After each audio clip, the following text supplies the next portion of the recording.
Comment rendre le travail d'équipe efficace?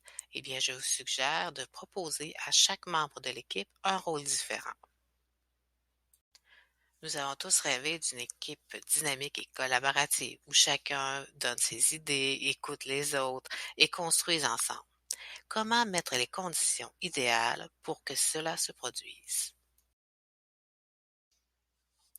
Parfois, certaines équipes vivent un cauchemar lors du travail d'équipe. Comment éviter que cela se produise? Eh bien, si on assigne des rôles à différents membres de l'équipe, chacun va se sentir impliqué et va comprendre mieux son rôle à jouer dans le travail d'équipe. Je vous propose ici 5 rôles dont j'ai inventé les titres de rôle que vous pourrez changer à volonté. L'important, c'est que l'étudiant doit sentir que son rôle est important et significatif pour la réussite de l'équipe.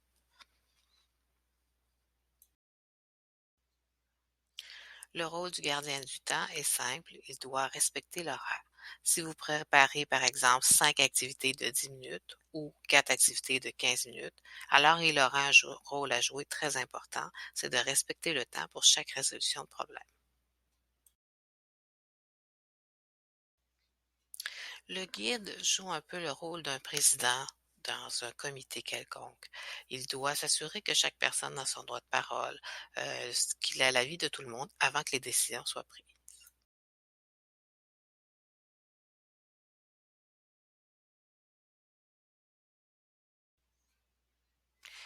La plume est celui qui prend les notes. Il est intéressant d'utiliser un outil collaboratif comme Office 365 ou Google Drive afin que les notes soient rédigées mais que tout le monde les voit en même temps.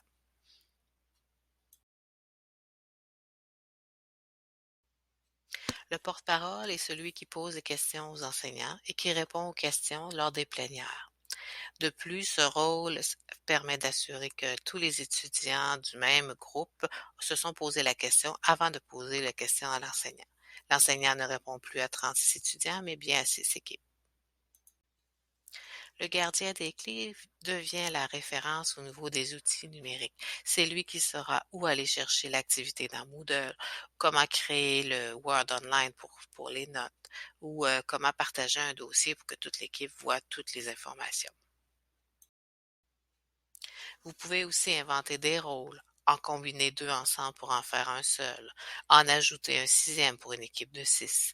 Vous pouvez créer des rôles pour des équipes de 3, 4 ou 5. Allez-y selon votre imagination et selon vos besoins. Rappelez-vous que pour l'étudiant, les rôles doivent être significatifs. Les différents rôles permettent de développer différentes compétences. Je vous suggère donc d'inverser les rôles après chaque travail d'équipe afin que chacun ait l'opportunité d'être guide du temps, d'être gardien des clés, etc. Merci d'avoir visionné la capsule pédagogique de Chantal Desrosiers, conseillère en technopédagogie.